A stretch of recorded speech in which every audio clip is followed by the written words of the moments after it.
Coming up on the Hawks Nest, Rebecca and I will be giving you recaps on all things SEMO athletics, starting with track and field, softball, baseball, and finally tennis.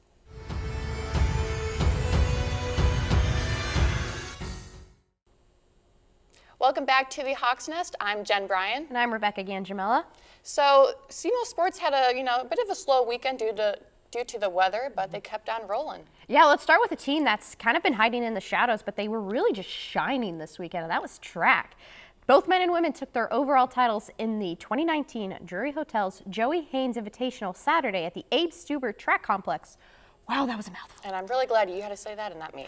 Thank you. Appreciate it. I'll talk about the individual titles, though. Well, I won't make you say all of them. Okay, let me talk about a few. I'll start with the women's 3,000-meter steeplechase event that had a top finisher of Caitlin Shea with a time of 10 minutes, 56.53 seconds. Then you have a second-place finish of Anna Thomas with a time of 11 minutes, 27.29 seconds. Well, the other women title holders were Madison Goss in the javelin and Claire Morel in the 800-meter run. And on the men's side, we have Austin Perkins in the 1,500-meter run, Alex Morrissey in the vault, Titouan Seju in the high jump, and Logan Blomqvist in the discus. What a great weekend for track. Wow, that's a lot of titles that they took. Oh, yeah, and they managed to do that in horrible weather, too. Exactly. So they're superstars. Oh, my gosh, they're amazing athletes. Yeah, yes, they are. So let's talk about another team who's just killing it. Who's that? Softball. Of course they're killing it. Yeah. Softball. So, okay, the Moorhead State matchups are yet to be rescheduled, but they moved their doubleheader from Sunday to Monday. What did they do? They swept that series. Good job, girls. They won the first game 4-1, and then the second game 9-7. Well, game one started off hot, and this was against Eastern Kentucky. So Michaela Arnalis and Rachel Anderson were on first and second when Ashley Ellis hit a single. However, a wild throw over to first advanced her to second, and Arnalis was able to score, and the Redhawks held the lead for the rest of that game. EKU's one run was in the sixth on an RBI double by Hannah Clark. Game two started off in a similar way. The Redhawks would give up the lead once in an offense-heavy game. So going into the top of the third, the game was tied 2-2, and then Emily Corbett hit a single down the left field line, bringing in that go-ahead run. But only that top part of the inning was the only time EKU would hold on to that lead, as the Redhawks would tie it up 5-5 by the bottom of the third on a 2 RBI double by Kaylee Anderson. And then one inning later, the other Anderson, Rachel that is, she would hit a 3-run homer to take the game-winning lead. Yeah, softball, you guys are killing it out there. Like, good job. Absolutely. And you know what they did? They didn't even let that loss to Belmont affect them. No, they didn't. And I really feel like they're going to, start up another streak. Oh, yeah, I'd love to see that. This team really deserves it.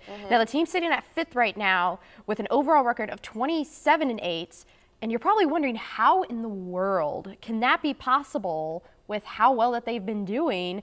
But you know firsthand as a SEMO soccer player that, unfortunately, overall records mean nothing when it comes to conference standings. Nothing at all. So you have right now at the very top, Jacksonville State. They have a record in conference of 7-1.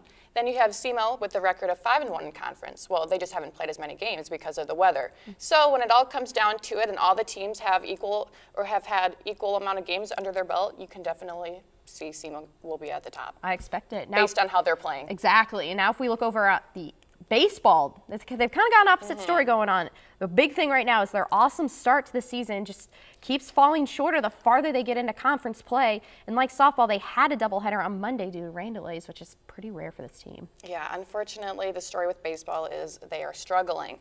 They headed to Charleston, Illinois for a 3-game series against Eastern Illinois. They started off the game on Sunday with a 10-9 victory, and then on Monday they played in a doubleheader, and unfortunately they came up short in both of those games. I mean, it's just been it's rough for baseball right now. They seem to get hot in one game, but they can't seem to maintain it through a doubleheader or a conference series. And you mentioned that 10-9 win in game one. So game two, the first game of the doubleheader, was a 0-1 loss. Game three, so the second game of the doubleheader, was a 6-9 loss. And like we've mentioned, they've yet to win a conference series. They've shown that they can perform well in the OVC. They just can't maintain it. And so because of that, I don't even think I can take a guess on really what's kind of going on with this team, because they can prove they can perform. That's the story. They just can't hold on to anything. That's honestly really sad for this team based on how they started their year. Yeah, it's unfortunate. The thing about it, what's going on, as an athlete, the hardest part to do is bounce back from when you're in like a slump. Baseball's in a slump right now. So then you're also battling the mental game of it. The confidence is kind of slipping and falling, and just trying to like hype yourself up and say, or bringing that mentality for the upcoming games and just kind of grind through it. It's tough right now, but we're going to wish them the best of luck. Yeah, hope they get out of that mental slump kind of soon. For sure. So let's take another look at another team in the shadow, and that is tennis. They have a record of 8-6 and are 1-1 in OVC play. They took on 9-6 Belmont on a Sunday. Unfortunately, they came up short too. Well, actually, that game was on Saturday because Sunday was canceled. You're right. Yep. That weather, I swear, that weather is crazy. Welcome to Missouri, or the Midwest, actually, because they were in Kentucky. Yeah. So, going off of what you said, they played in Paducah, Kentucky, so that game was supposed to be in Cape Girardeau, but then they moved that to an indoor facility, played at the McCracken County High School Tennis Indoor Facility. So the team went 1-1 in doubles matchups. The lone duo to claim a win for the Redhawks was Isabella Krupa and Tiana Velkoska. And then on the singles side, SEMO went 3-3. Krupa and Velskova both competed as singles, but they didn't catch a win in either of those matchups. However, Xenia Sinova and Seha Sinya won their singles matches after falling as a duo. So I'd say that's a pretty successful weekend for tennis. They weren't, just losing both games or anything. They were able to kind of come back and forth. And then Sunday's game against Tennessee State was postponed. So now the team is preparing for their match tonight against Austin Peay in Clarksville, Tennessee. Well, we wish all the teams, including tennis, anybody competing this weekend, the best of luck. We sure do. But this weekend was good. So you had SEMO Athletics, and then you had the March Madness tournament, and you had great Elite Eight games, and may I say upsets too. So I think I can bet my money that you managed to watch the ending of the Duke-Michigan State game. How are you feeling? And then how's your bracket feeling? Well, honestly, I was more upset about Gonzaga's loss to Texas Tech.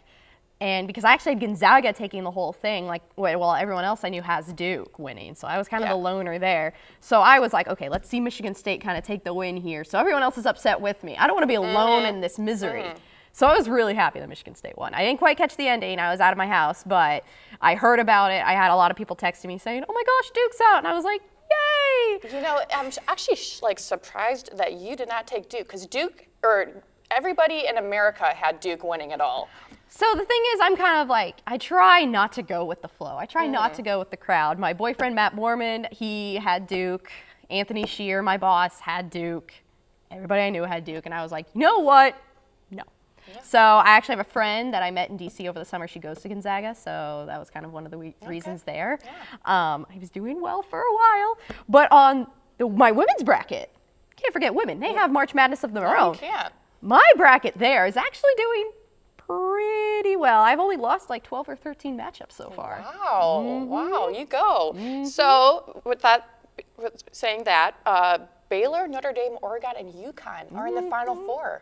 Can we give some props to them? Yep. Yeah, good for them. And like you say, women in sports. Women in sports. I can't say women wearing ties like I normally do because I'm not wearing a tie today. Neither are you. Yeah. But women in sports. So next time. Take a look at our southeastarrow.com page, and then also check out the social media platforms to follow updates on your sport teams. Thank you for watching.